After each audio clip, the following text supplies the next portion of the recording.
tanggal 29 September, hari ke-273.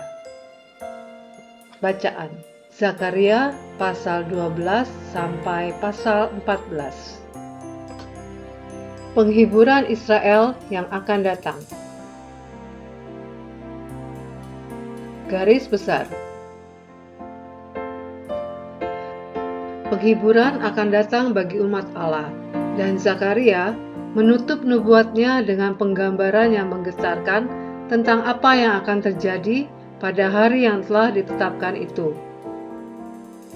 Allah akan menghancurkan musuh-musuh Yerusalem.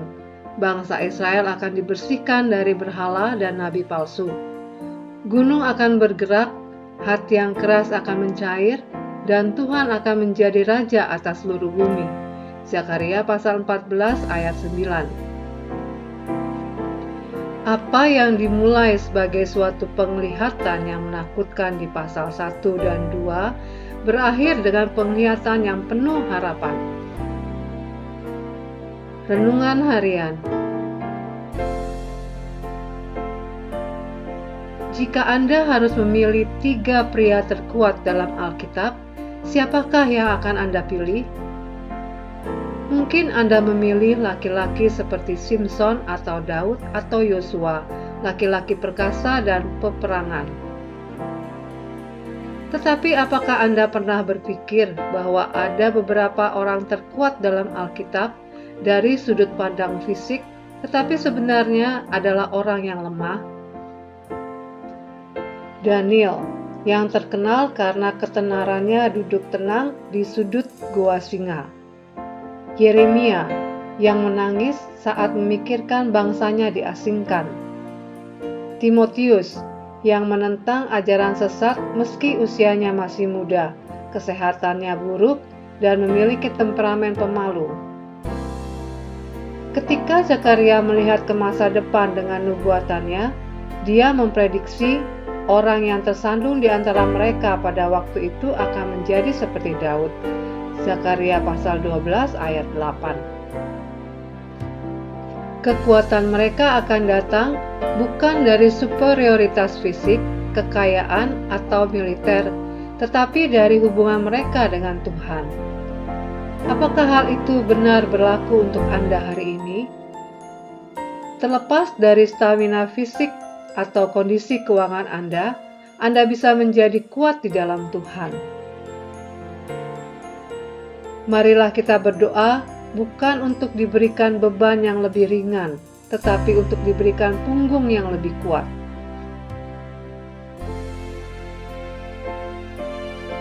Pendalaman.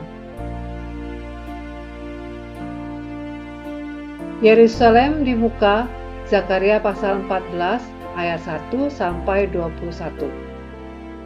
Dalam pasal 14, Anda akan menemukan setidaknya 8 referensi khusus ke kota Yerusalem, petunjuk penting untuk maksud awal penglihatan Zakaria dan rencana Tuhan pada hari yang telah ditetapkan itu. Bukit kritis, Zakaria pasal 14 ayat 4. Bukit Zaitun dalam Zakaria pasal 14 ayat 4 disebutkan 2 kali namanya, dan 1 kali dijelaskan lokasinya dalam Perjanjian Lama dan seringkali disebutkan dalam Perjanjian Baru. Dalam hampir setiap kasus, hal ini mewakili krisis, pengkhianatan, dan penghakiman. 1 Raja-Raja pasal 11 ayat 7, Salomo membangun altar untuk dewa-dewa kafir. 2 Samuel pasal 15 ayat 30, Daud menangisi pengkhianatan Absalom. Zakaria pasal 14, penghakiman terakhir.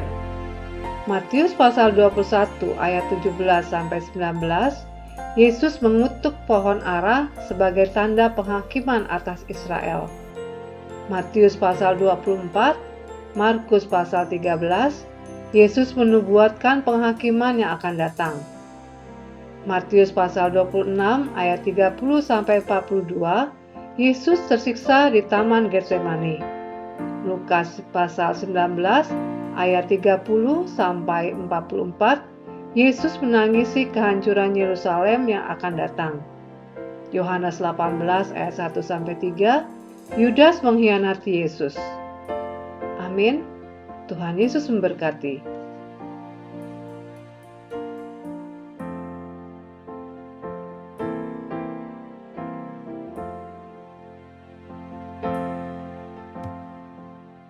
Zakaria pasal 12.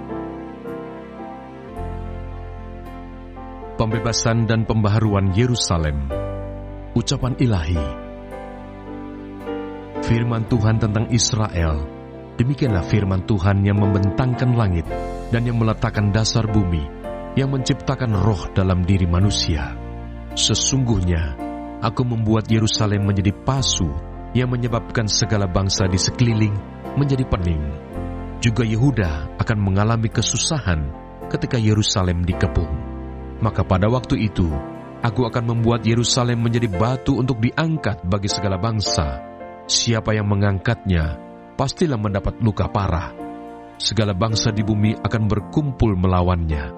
Pada waktu itu, demikianlah firman Tuhan, aku akan membuat segala kuda menjadi bingung, penunggangnya menjadi gila.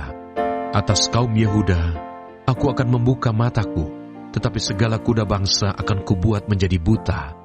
Sesudah itu, kaum-kaum di Yehuda akan berkata dalam hatinya, penduduk Yerusalem mempunyai kekuatan oleh karena Tuhan semesta alam, Allah mereka.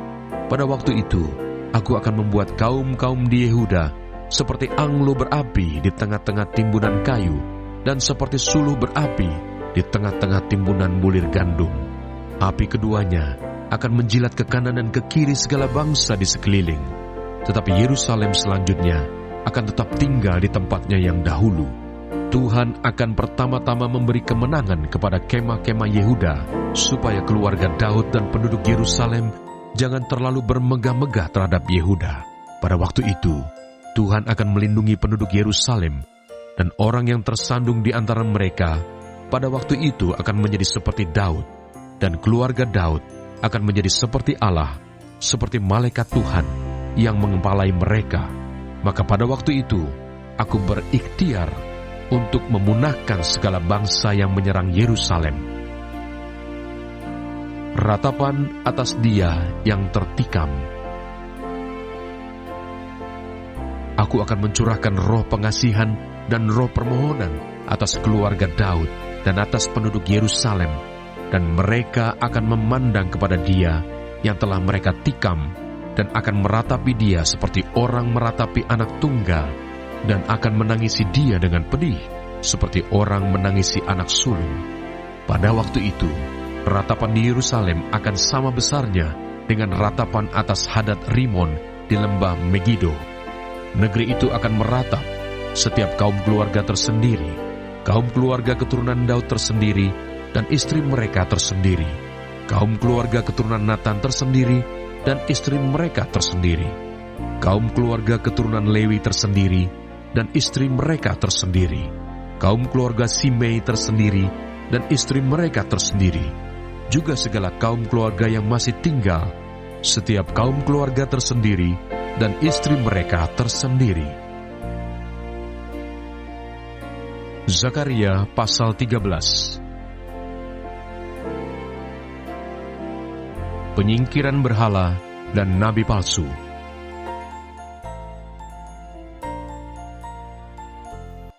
Pada waktu itu akan terbuka suatu sumber bagi keluarga Daud dan bagi penduduk Yerusalem untuk membasuh dosa dan kecemaran.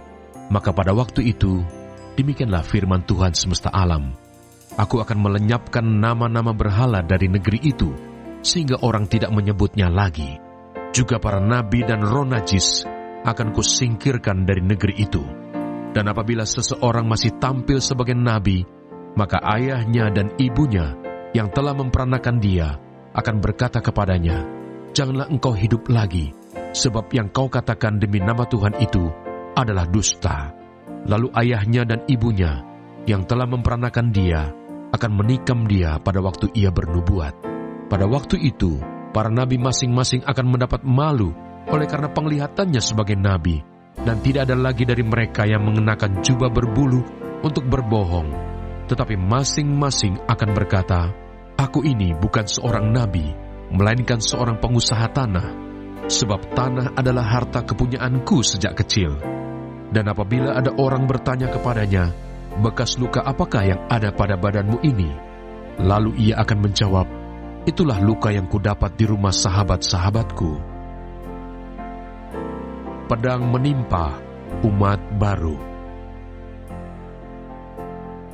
Hai pedang, bangkitlah terhadap gembalaku, terhadap orang yang paling karib kepadaku. Demikianlah firman Tuhan semesta alam. Bunuhlah gembala, sehingga domba-domba tercerai-berai.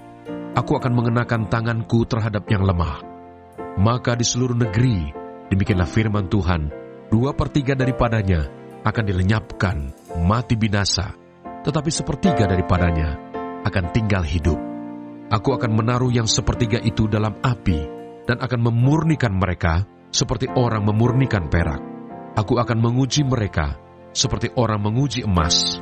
Mereka akan memanggil namaku, dan aku akan menjawab mereka. Aku akan berkata, "Mereka adalah umatku," dan mereka akan menjawab, "Tuhan adalah Allahku." Zakaria pasal 14. Kemenangan terakhir, Tuhan menjadi raja di Yerusalem. Sesungguhnya akan datang hari yang ditetapkan Tuhan, maka jarahan yang dirampas daripadamu akan dibagi-bagi di tengah-tengahmu. Aku akan mengumpulkan segala bangsa untuk memerangi Yerusalem. Kota itu akan direbut, rumah-rumah akan dirampoki, dan perempuan-perempuan akan ditiduri. Setengah dari penduduk kota itu harus pergi ke dalam pembuangan, tetapi selebihnya dari bangsa itu tidak akan dilenyapkan dari kota itu. Kemudian Tuhan akan maju berperang melawan bangsa-bangsa itu, seperti ia berperang pada hari pertempuran. Pada waktu itu, kakinya akan berjejak di Bukit Zaitun, yang terletak di depan Yerusalem di sebelah timur. Bukit Zaitun itu akan terbelah 2 dari timur ke barat, sehingga terjadi suatu lembah yang sangat besar. Setengah dari bukit itu akan bergeser ke utara, dan setengah lagi ke selatan.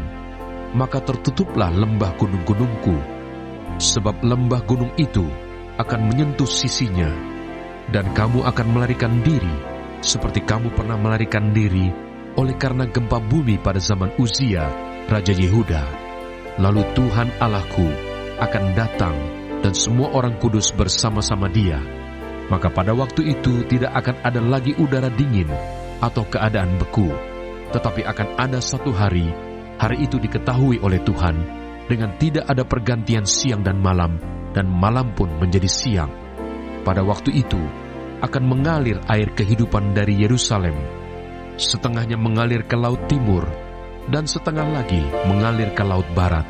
Hal itu akan terus berlangsung dalam musim panas dan dalam musim dingin. Maka Tuhan akan menjadi raja atas seluruh bumi. Pada waktu itu, Tuhan adalah satu-satunya, dan namanya satu-satunya. Seluruh negeri ini akan berubah menjadi seperti Araba Yordan, dan Geba sampai ke Rimon di sebelah selatan Yerusalem. Tetapi kota itu akan menjulang tinggi dan tetap tinggal di tempatnya, dari pintu gerbang Benyamin sampai ke tempat pintu gerbang yang dahulu, yakni sampai ke pintu gerbang sudut, dan dari menara Hananeel sampai ke tempat pemerasan anggur raja.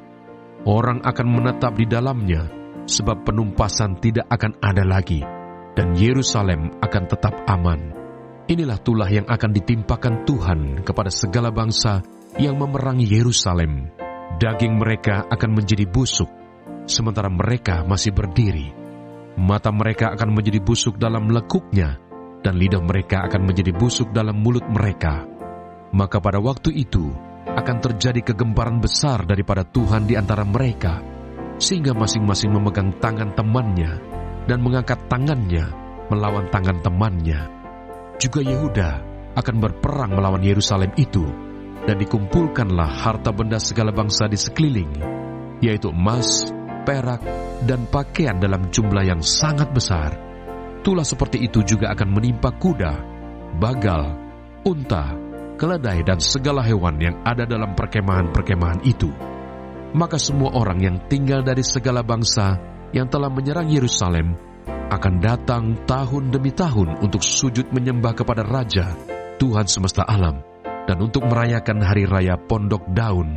Tetapi bila mereka dari kaum-kaum di bumi tidak datang ke Yerusalem untuk sujud menyembah kepada Raja, Tuhan semesta alam, maka kepada mereka tidak akan turun hujan.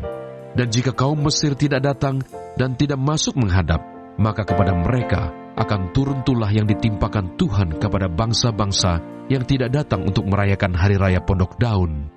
Itulah hukuman dosa Mesir dan hukuman dosa segala bangsa yang tidak datang untuk merayakan hari raya Pondok Daun. Pada waktu itu akan tertulis pada kerencingan-kerencingan kuda, kudus bagi Tuhan, dan kuali-kuali di rumah Tuhan akan seperti bokor-bokor penyiraman di depan mezbah. Maka segala kuali di Yerusalem dan Yehuda akan menjadi kudus bagi Tuhan semesta alam. Semua orang yang mempersembahkan korban akan datang mengambilnya dan memasak di dalamnya. Dan tidak akan ada lagi pedagang di rumah Tuhan semesta alam pada waktu itu.